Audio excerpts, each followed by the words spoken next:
Ethereal Clash of Souls is an upcoming free-to-play third-person three-dimensional MOBA coming out for PC with a testing phase in November of this year, 2021. Ethereal is played in a 6v6 format, and just like League of Legends, the goal is to destroy your enemy's base, or in Ethereal's case, the enemy's elder. The game seeks to revolutionize the MOBA genre after the closing of Epic Games' Paragon with unique character classes, an in-depth jungling and laning system, and much more verticality involved. Ethereal is being developed by Undying Games on Unreal Engine 4, and the devs do have plans to upgrade the game to Unreal Engine 5 once it is released. Ethereal Clash of Souls will be entering a Kickstarter beginning today, in which players can donate different tiers, including one to get into the early testing phases, and other exclusive items like skins and other rewards.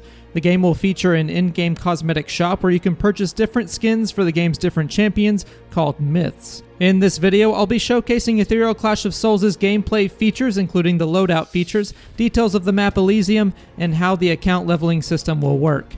I am going to be showing off some pre-alpha footage in the background as well, so do keep in mind that it does not represent the finished product, but it will give you an idea of what the game looks like up to this point.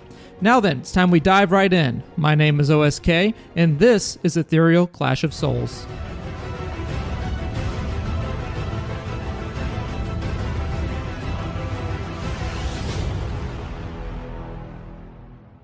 Let's start with the loadout features, as we mentioned before, which will be the biggest section by far. This section will cover everything you could take into battle once you're ready to load into a match. To begin this section, let's first discuss the different myths. Myths are the names for different champions or characters you can play as in-game, and they have a variety of classes. On the Undying Games website, there are currently 7 myths listed, one for each of the game's classes, but there will be many more once the game releases. While I won't be diving into what each individual myth can do in this video because it would easily be 30 minutes or longer, I will be listing out the different classes that myths are grouped into, and different features of your total loadout before each match starts. Now let's get into the different classes. The 7 classes are as follows: Archmage, Berserker, Cleric, Knight, Marksman, Reaper, and finally Skyslayer. Let's start off with the first class, the Archmage. The Archmage is your typical spellcaster who excels in magic damage per second. The Archmage's special ability allows them to place teleportation sigils around Elysium, which the Archmage can then use to navigate quickly around the map. This can be used to flank the enemy, assist other players in the backline, or even use it to escape bad engagements. The myth associated with the Archmage class is Noxus, whose archetypes are artillery and burst damage, similar to Xerath from League of Legends. With the Archmage class, you'll be able to dish out high amounts of damage from afar while being vulnerable up close, so it's recommended to kite well and have your teammates around you to back you up in a skirmish and win the fight. The second class is the Berserker. The Berserker is a close-range damage dealer with the added perk of terrain alteration. The Berserker's special ability allows them to destroy certain parts of the map when off of cooldown, revealing paths, creating new ones, and even blocking off certain areas. This is very useful for creating choke points in the map and directing the flow of battle as you see fit. The myth associated with the Berserker class is Aran, whose archetypes are Disruptor and Gladiator, similar to Olaf from League of Legends. With the Berserker class, you'll be able to dish out plenty of close-range damage while also being able to lay out the battlefield to your liking for your team. Keep control of the fight to win in a dominant fashion. The third class is the Cleric. The Cleric is a long-range support class who loves to uplift their teammates in dangerous scenarios and debuff the enemy team. The Cleric's special ability allows the user to worship specific gods to gain a tome of your choosing that grants a unique bonus to you. This can be used to buff your gameplay in a variety of ways, so choosing the right tome to use is essential to your success.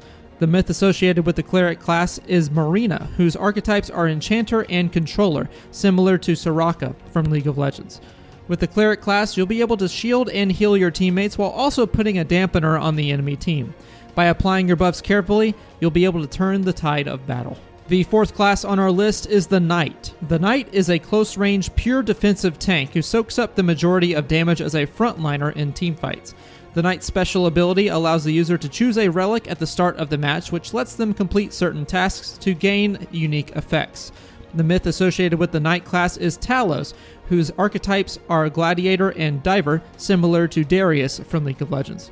With the Knight class, you'll be able to dive right into the action up close and personal, while your team assists you from the back line. The fifth class is the Marksman. The Marksman is a long-range, highly mobile, single-target damage dealer who stays in the back line of a fight and downs players from afar. The Marksman's special ability allows the user to send a scouting ward out in a predetermined path to reveal nearby enemies. This should allow for you to get the jump on your opponent for a more well-informed approach to a team fight. The myth associated with the Marksman class is Dante, whose archetypes are Striker and Duelist, similar to Lucian from League of Legends. With the Marksman class, you'll be able to rack up the damage from a distance and set the pace of the fight against the enemy team, with some support from your teammates, of course. The sixth class is the Reaper. The Reaper is a mobile assassin who loves to surprise unsuspecting targets with high amounts of lethal damage in a flash.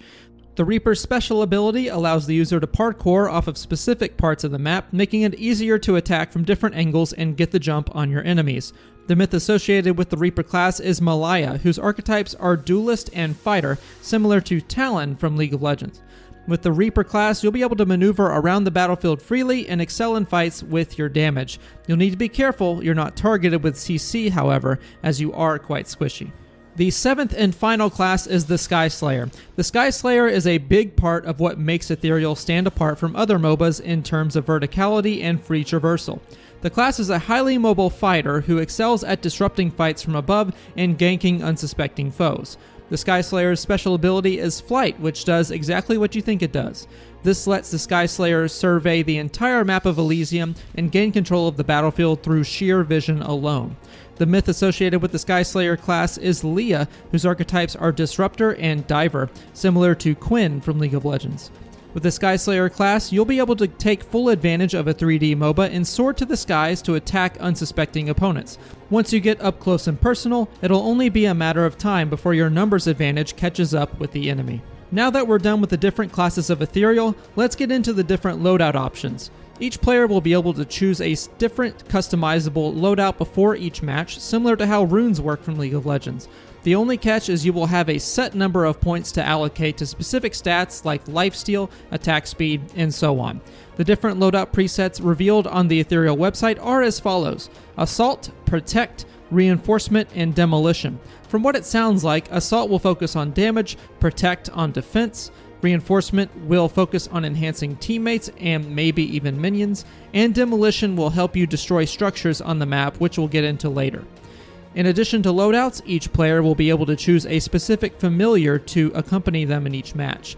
The familiar comes with a special ability and a loadout of its own, so it's important to make sure you know what you want before you set out.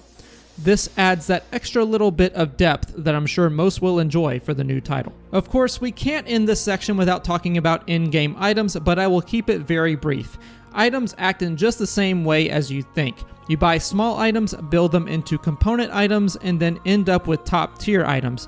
Speaking of tiers, there are 3 tiers of items and over 140 items in total, so plenty of toys to play with.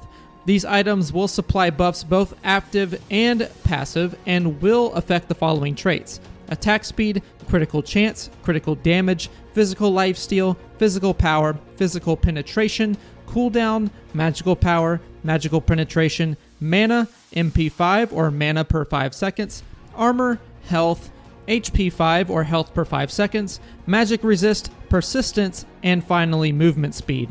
All of this and consumables will be affected by your item choices.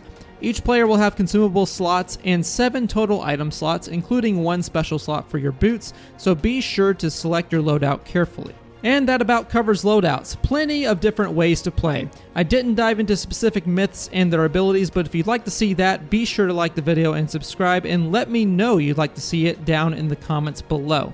Alternatively, you can look on Undying Games' website, which I have linked in the description down below. Now on to our next section. Next, let's talk about the details of the map Elysium. Elysium is a heavily forested area divided into 3 floating islands, each with a lane and jungle area. Each side is divided by a river that runs down the middle of the map and divides it into the light and dark side, of which the different teams of players are assigned. Each side of the map mirrors the other side, meaning if you start a match as a dark player with a jungle camp on the left side, you will also find an identical jungle camp on the left side as a light player. As I mentioned before, the 3 floating isles are separated by, well, floating. If you happen to fall into the space between the aisles, you will die immediately, no questions asked. If you happen to fall off, there is fall damage applied, but only in combat, so be careful about when you choose to descend. There are structures in place to help you traverse from aisle to aisle though. You'll need to use cannons and teleporters to help you in this regard. Of course, if you're a Sky Slayer myth, you can simply fly between the aisles freely. Each of the 3 lanes has its own traits: fire, ice, and void. These affect the different jungle camps, namely wyverns, that we'll get into later. Now getting into main gameplay, each lane will have minions that fight with you against the enemy and help you take down the main structures. Minions have classes similar to player classes, including a larger berserker minion that spawns every few waves or so, similar to cannon minions from League of Legends. Defeating minions will help you earn money and experience to help you grow as a myth during the match. As I said before, each side of the map also has jungle camps that spawn creatures that must be defeated by each team's junglers to earn experience and income. Some jungle camps also come with special buffs that can affect you and your team. In addition to this, the jungle contains the wyverns and the main boss Atropos. The wyverns are located on the outer parts of the map and offer different buffs to help you and your team. Meanwhile, the Atropos is the main boss objective you can slay with your team to grant a huge buff that will help you take down the enemy Elder. Speaking of which, let's get into structures. Structures are constructs spread throughout the map that players must destroy in order to gain access to the enemy Elder in the base to win the game. These structures are classified as towers, spires, and of course the Elder itself. Think towers, inhibitors, and the Nexus from League of Legends. Each lane has 3 towers, the base has some spires, which protect the Elder. Each of these structures, including the Elder, have defensive measures to protect them from the likes of you and your team, however, so you do need to be careful and coordinate carefully. In addition to the usual MOBA style gameplay, Ethereal Clash of Souls also features a day-night system with dynamic weather. What really sets this apart is that certain items have increased bonuses based on what time of day it is and what weather is currently happening, making it even more unpredictable. This is sure to make each match unique in a good way for a variety of gameplay. Of course, it's important to never lose sight of the main goal, destroying the enemy Elder. Now let's get into account leveling and all that good progression type stuff. Each player will be granted an account, player, and myth mastery upon release, with a ranked level coming after release. Account leveling will be your base leveling depending on time spent playing the game and can be boosted further based on how well you do in your matches and so on. Player leveling is increased by playing unranked matches and is affected if you go AFK or are honored at the end of the match. This paves the way for an MMR system that can be applied to normal matches. This part isn't confirmed if player level will affect matchmaking in normal unranked matches, but it's a possibility that you should be aware of either way. Next, let's get into myth levels, or rather, myth mastery. Myth mastery is increased by playing different myths and is affected by your individual performance in each of your matches, and of course winning is always a plus. The difference with myth masteries is that each myth mastery can be prestiged up to 10 times with levels in between. While a mastery is prestiged, it is possible to decrease in rank if you have a bad match, so you'll need to stay up on top of your game if you want to keep your mastery up. Now onto the elephant in the room for leveling. How is the ranked level going to work? Well, this is the one part that isn't fully fleshed out quite yet, so don't expect too many details until later when more news comes out. Undying Games do plan on implementing a ranked mode after release, so there will indeed be a ranked leveling system. As of right now, you can expect it to work in your typical win game go up, lose game go down style of leveling that is a staple among virtually every multiplayer game in the space. So look forward to that and more news about the individual tiers of rank in the future. Overall, Ethereal Clash of Souls is looking like a very nice take on the MOBA genre, and especially after the closing of Paragon, MOBAs are definitely in need of something new, and I think this might be the title to offer that. Hopefully you guys are as excited as I am to see what we have in store for the game in the near future, and if you are, be sure to leave a comment on what you are most excited about for Ethereal Clash of Souls. Do keep in mind that the gameplay you saw is pre-alpha footage, so all of these weird animation style stuff will be improved upon as the game matures. Thank you guys for watching the video all the way up to this point. If you enjoyed, please be sure to leave a like on the video and subscribe for more content about upcoming games I'm excited about, and also guides for future titles as well. Also, be sure to follow me on Twitter and join the Discord for more discussions on games we all enjoy. I've been OSK. Y'all have a great day, and I'll see you in the next one.